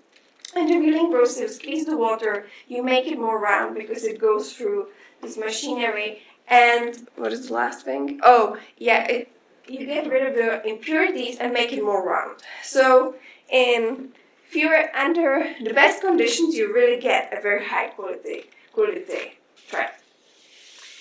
Now, what is really important is that the machinery is quite expensive. It's quite big, right? So you don't bring the machine to the household. You bring the people from the household to the factory. In India, these factories were actually very big. They were much bigger than the Italian ones. They decided for hundreds of people working there. And mostly this is because of the weather, because in the monsoon climate you don't want to have like something made of mud or wood. You need something that is really made of steel or made of something that is really durable. So this made the system is quite different to where it was in Italy, because it's really big, it's really like factory type of production. If we think about some numbers, in 1769, when they started, there were 3 villagers with 416 furnaces. In 1833, when the company leaves, there is 16,000 basins. That means something. That would mean over 40,000 furnaces, probably. So really very big number, right? What they also implemented is really factory type of management, where you have the overseers. You are also paying people more by time than by what they actually produced. And the transfer was successful. Some literature says it wasn't, but if you think about it from the point of the company was able to increase the share of Bengal raw silk on the British market from 9% in 1750 to 60 to 60% in 1810 to 1890. So this is definitely a success. And if you think about the profits, the company also made profits, right? So it definitely was able to succeed in what it was intending to. Now, I think if we look at the 17th and 18th century, it's like a time when the enterprise is quite successful. In 18th century, actually. When you think about 19th and 20th century, it's a time of a lot of reorganization of trade. And this was not something that the Bengal raw silk trade actually withstood. Now, I think it was to a large extent due to the fact that the company withdrew from the business. In 1833, it was made by the state to sell its factories to private traders. The idea was that it will become even more flourishing business. However, it didn't. And I think the reason for that is in how much money you actually need to run these villagers. Because they were big, right? That's one reason why you need quite a lot of money. But you also need quite a lot of advances that you give to the people who are producing the cocoons. When it was a large-scale business, the unit costs were quite low for the company. However, when you parcel this and sell it off, the unit costs suddenly go really very much up. If you want to compare it to the second most capital-intensive industry, that would be the tea industry. The Assam company had running expenses of 50,000 a year. The East India Company had running expenses of 260,000 a year. So this is a really enormous amount of money, which partnerships or merchant houses just would not put together. And this is also what they were saying at the time when the company was selling these factories. For instance, this agency house was saying, silk factories are far too expensive and in many respects useless, and a system not to be upheld by private merchants. And this really had an impact on the trade because the decline starts already when the company leaves. By 1846 to 56, it's only 25% of the British market that is covered by the Bengal silk. By 1860, 66, it is only 13%. Now, it was something that the British silk manufacturers were afraid of and something that they didn't want. But at the same time, they also didn't want to buy the silk factories in India.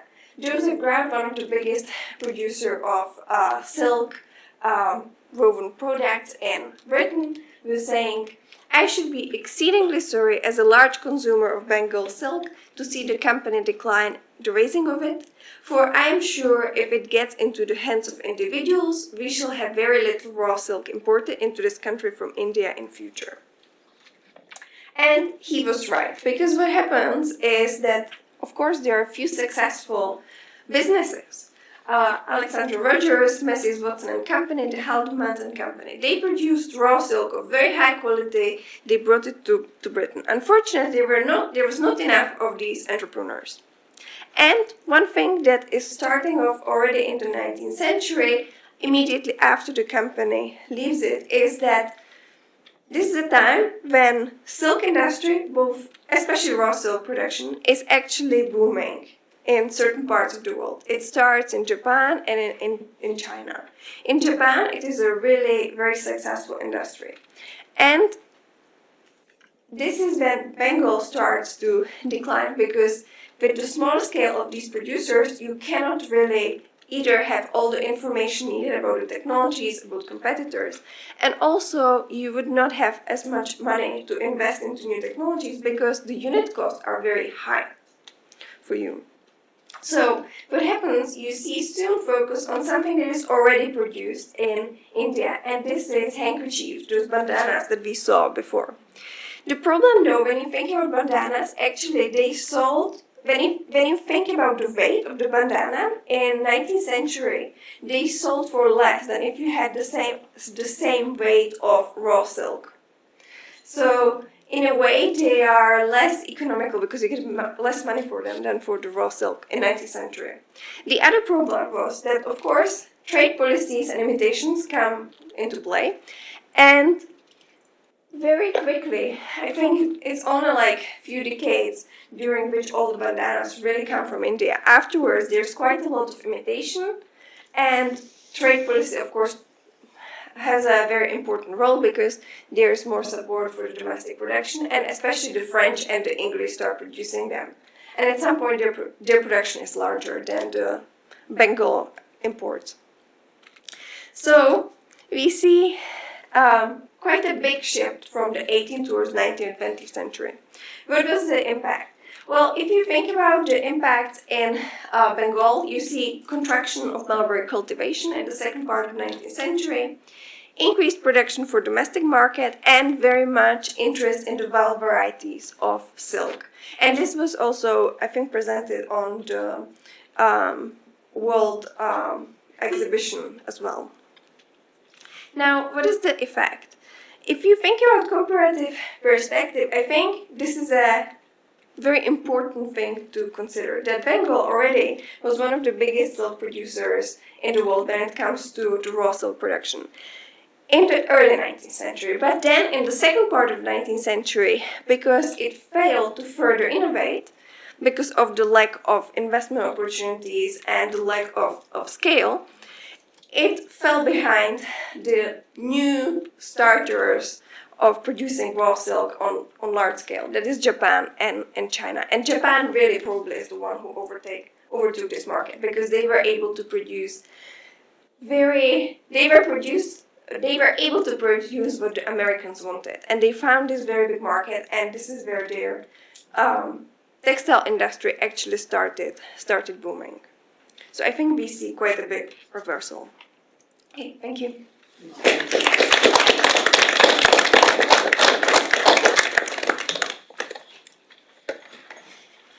Okay, we have approximately 20 minutes for questions.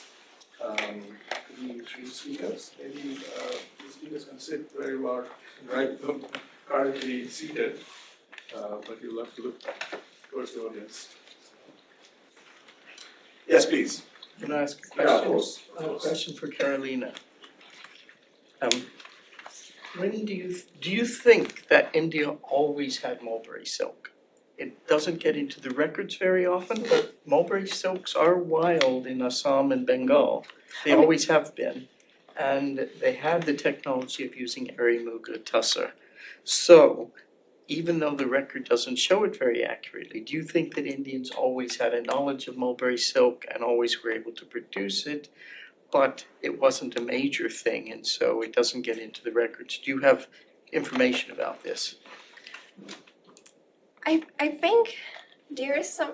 I think even the East India Company is saying something about having like wild varieties of the mulberry Yes. culture, but not really the one where you produce it on like a larger scale for the market. But yes, I think it was probably quite similar to the wild varieties done in a similar way. Yeah, I would think so.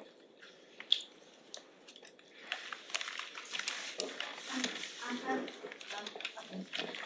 questions, but I can wait for others. No, But go I ahead. will go ahead with one first for John. I have two questions for you, John. One is a boring one, one is, I think, an interesting one. The first, I'll ask the boring one first. You said that the cheaper type of muslin is hit with a higher tariff. Now, that is counterintuitive in terms of the way we think of tariffs right now. So do you have any thoughts about that, please?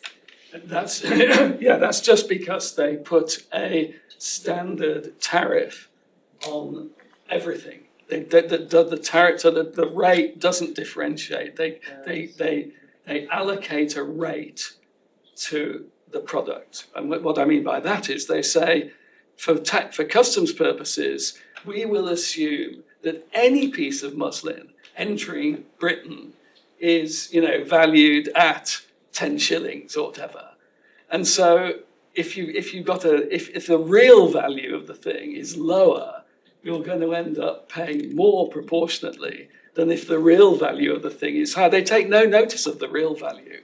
The values are all set at the beginning of the 18th century and they held. But it's complicated for muslin because in addition to that rate, they have percentage taxes as well. So they kind of do it two ways. But I'm not sure I'm absolutely spot on, but the figures I gave you, I think, are broadly correct. Ask my second question. Interesting question, yes. Well, to me at least, I thought that was interesting. You left us on a cliffhanger with the gown story. So I was wondering if you wanted to tell us a little bit more about why you think that there might be some connections with the Indian male dressing styles and the women, the East India Company women who were Right. living in India. Okay, well, the point about this, as it were, gender transfer is not mine. It's Jane Shrimpton makes this point in her textile history article. Let me blow the trumpet for the journal Textile History. When you look at that arrangement of the long gown, often opening at the front with a sash, that's very like what a lot of certainly North Indian men wear. I mean, it's not exactly the same, but it has similarities. Like pajama. Yeah, and so I mean, whether that's right, I mean, there are a lot of people here know a lot more about it than I do. But There's also the women's dress, the peshawars, which opens Yeah. down the Right. front and usually worn with trousers underneath because it's sort of open. So it doesn't necessarily need to be a male okay. borrowing. There were plenty of women's gowns that were also in that mode.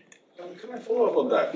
I think there is a broad distinction between stitched clothing and wrapped around clothing. And the problem here is that, a lot of the modern history of artisanal textiles is wrapped around clothing. It's basically saris which dominate that product line. But North India is very much a different kind of tradition. And the broader methodological question is what kind of textile or fabrics fit which style?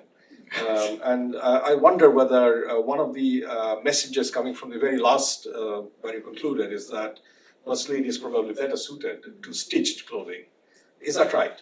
I mean, that's an intuition, but there are bigger experts here. As a globe, I mean, in general, I'd hesitate to say that, but then again, there are people here who know a lot more about stitching techniques than I do. But certainly for decoration, I understand that the slightly loose, various kinds of slightly loose weave are better for embroidery, or have advantages for certain forms of embroidery, to be precise. But I mean, you should also stress there are, I mean, derrieres, which seem to be the model for the so-called muslinettes produced by Oldknow and others in Lancashire in the 1780s, are actually very tight woven. And there's an imported muslin gown from the mid to late 1780s in the Viennese collection, which is actually very tight woven and is printed. But it says along the bottom, you know, muslin, because it has to pay a special tax as a muslin in the 1780s. So, I mean, in the end, Bengal produces everything as far as I can see. Yeah, I only had to make a point that I felt in my study, whatever little, that when they started to export so much muslin, whether it was emptying the coffers of Rome or coming to Europe, etc., the main fine tailoring of the women's gowns happened more in Europe. And the men's clothing we see more in Awadh and other places, right.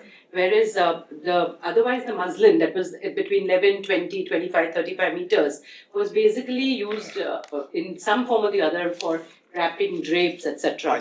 So it's got both the angles to it. But the women's clothing we find more that started with Europe, and women had more drapes in India and costumes in the West. Yes. Just the observation. Yeah, of course. Yeah, go ahead. I have a question for Carolina. Of course. Carolina, that was like super interesting. I was wondering, when you track the transfer of technology from Piedmont to Bengal, are you seeing any adaptation in the technology? Are you seeing any ways in which adaptation is necessitated by the way in which Bengalis are, I suppose, either absorbing or not the new technology that's coming in, because they're so used to doing things in their ways? So I think you've come across on that. So, if I remember, I wrote my book quite a long time ago. But there are 4 forms of adaptation that you see. And the first one would be like the most basic one. You have to adapt to the environment. So you have to have like bigger factories. They have to be even the Piedmontese reeling machine have to be made of. It can't be any longer made of wood. You have to use, especially the cocks are have to be made. I think from iron or from copper, and there's quite a lot of how the machine itself have to be changed. But that's only like one layer, and probably the easiest layer that you need for technology transfer. The second one is that the company stopped thinking about having the commercial type of adaptation, stopped thinking about Bengal Italian silk, but making a quality of silk that would be viable on the British market. This is silk used for haberdashery especially. So instead of producing the high quality, I think it's A something, they decide for B or C in their B, C, or even D in their grading. Then the type of a social one that you refer to is that actually in Europe most of the reelers would be women in Italy. But in Bengal, it's traditional for men to do the reeling. So it's men who work in the factories. And this is also very different to, for instance, Japan. It was also women. So this was the other type of adaptation. And the last one is an institutional one, where they actually have to, they have to change the whole management structure in a way, because you have, don't work with women, you have men. There's differences in how you pay the people, and there's also like a change to the blueprint of the technology, where actually the technology becomes much more Bengali based, right? It's no longer an Italian type of technology. It's really based on what you're observing in India, the small problems that you have to actually tackle it day to day. So I think there's like more layers of the adaptation for the technology to succeed. And I think that's the reason why it succeeded, whereas in some other places it didn't. The Piedmontese technology have been transferred to many places, but only really succeeded in Bengal. Because it was like, the adaptation was really very thorough. Yes, there are two more questions at the back. Yes, please. I have another question for Carolina, a very interesting paper. I was wondering if the sort of market that the different players were catering to had something to do with the decline of Bengal raw cotton. Because as you mentioned, Japan was supplying to the US, and from what I understood, Bengal was really catering to Europe. So did that have something? I mean, was it too specialized a product for Europe that investments didn't sort of come into Bengal to cater to, say, the American market? Okay, I think that is a multi-layered question. I think one thing is that Japan was much better in actually having, I think it's called entrepreneur guidance, where you would have the big companies who would know what is demanded on the US market, and then they would go and tell the producers. So this one was really very important. I think it's a Mitsui company which then go and tell the small producers what to produce and how to produce it. So I think this is what you lose when the company leaves. Therefore, there is much less of this coordination and this type of entrepreneur leading.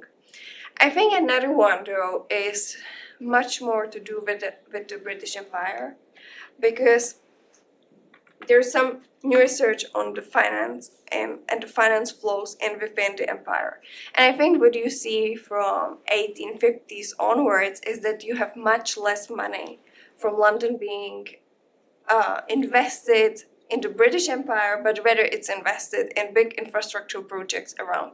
That means that any agribusiness, and I think this is where the silk would still belong to, has much less money. So you see much less investment after 1840s, especially because the money is like, it's the face of liberalization. And I think it has a very big impact. Whereas Japan would be investing its own money, right? So it would be the silk companies would then turn into merchant houses, the merchant houses turns into banks. So I think it's two things. One is the technology and the structure of the Bengali versus like Japanese market, and the second one is the source of financing. So yeah. Two questions for Rosemary. One is, although there are no very early examples of Kanta, are there any written references? I mean, they wouldn't have been in the kind of East India Company's records, because they weren't, but are there in Indian sources, do you know? Not that I'm aware of, because it was such a domestic Yeah. thing, done by Yes. women at home. This is Yes. not the kind of thing Yeah, that it wasn't gets recorded. noticed or recorded, Yeah. so there's a very big hole in our knowledge about how far back that goes. The other question was about culture. Could you explain, were patterns sent out? How were the designs done? Were patterns sent out from Portugal, of what people wanted, and were they then put onto the fabric for the embroiderer to follow? I think the circulation of European prints, not necessarily dedicated to culture embroidery, but there was a huge circulation in imagery around, and I think that's the kind of thing that was borrowed and placed on the cultures as by the person. Portuguese intermediaries rather than. Well, we don't know, of course, but I imagine, I really don't know. We don't even know who did the embroidery, whether it was, men or women, presumably Bengali embroiderers, but, again, we don't know. But I think the circulation of Western prints certainly fed into that, but how they were actually transferred onto the embroideries, who knows? Thank you to all the papers for this morning. I really enjoyed that. I have two questions if there's time. One for Carolina and one for Rosemary. Maybe I'll start with Rosemary's first. I thought it was really interesting the way you traced the techniques between the three categories of textiles and the motifs. But it also strikes me, did the three serve the same purpose? Were they all bed covers? And could you speak a bit about the use of these textiles in the sort of cultural context, and if that has anything to do with this sort of exchange that you so beautifully laid out for us? I also have difficulty imagining them being in rooms that no one else ever saw, so if they are bed covers, that doesn't make sense, but maybe they were, but just what you showed us. Right. Well, the European cultures, the things made for export to Europe, are recorded as being bed covers, so that's a fairly clear-cut thing. I mean, the kantas are much more varied. Obviously, the small, they have many different uses, but I think probably the big ones, like the one in the Mittal Museum that I showed with that central lotus, very likely a cover for a bed or some other seating, or I mean, they all had. You could even wear it as a shawl. You can do whatever you want with a kanta because it's so soft and flexible. But I think we can presume that those big ones are probably also bed covers. And even bigger than that, as that I've noticed in Lisbon and other places, they were huge, like tapestries sizes. Absolutely. So I was wondering what would they really, what was the Maybe end use? maybe they went on, in terms of the Portuguese market, they might have gone on walls, but the format. Yes. With those borders around the outside suggesting that it kind of hangs down the sides and you've got the central field covering the main part of the bed does suggest bed covers rather than wall hangings. Yeah, a question about the earlier part of your presentation about sericulture in Bengal and sort of the inefficiencies of it. Do you know about why these inefficiencies, and I wonder if we should be calling them that, existed in India? Did they not sort of see, well, we're wasting a lot of silkworms and boiling seems to be not such a complicated thing to do. So were there local reasons to continue that sort of way of raising the silkworms that made sense for the local context? Clearly not for an East India company that's just thinking about its own profits. But do producers want to be inefficient the way the company records present them? So the company records does not present it very much, right? They present the outcomes. I think one thing is that this is like a household thing, right? So it's like one of the things that the people in the household would be doing, right? It's not their main occupation. So I think it depends on what else they're doing in the household, right? And if they are not getting much money for the production of the silk, right? I mean, is there too much incentive to change? Perhaps not, perhaps they don't have time, right? I think that's the household type of economy. And I think the other one is also to do with the quality of the silkworm, because the silkworms, it's called, they degenerate. They don't really degenerate, but the problem is there is 3 to 6 seasons in India, right? That means that especially in the monsoon seasons, the quality of the silk would be lower. The worm will not be as bigger because it doesn't have as much food. There's too much moisture, right? There's a lot of things that is having an impact. So for instance, the company found it's better to have only 3 seasons, not 6, because the 2 of them are completely like wasteful, right? So these things I think have an impact, right? But if you're making it in a household, you probably might have different considerations. For you, it might make sense to do it 6 times. Maybe you have these silkworm eggs already, right? So why not put them on the sun and see what happens? I think there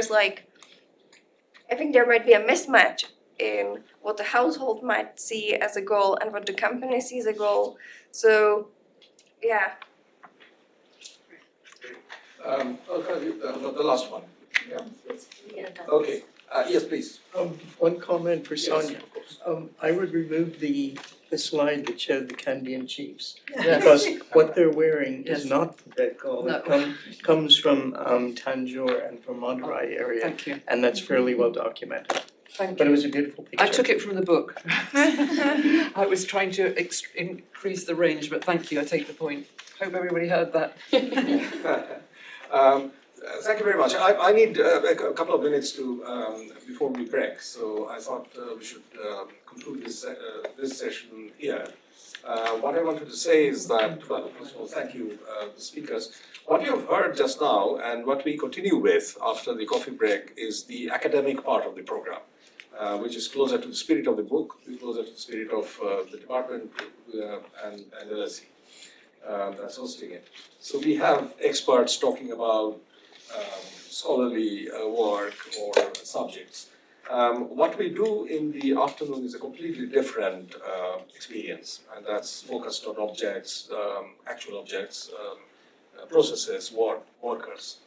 And the whole purpose of this workshop was to create this mixed model, to bring these two types of things together, which is uniquely possible with textiles.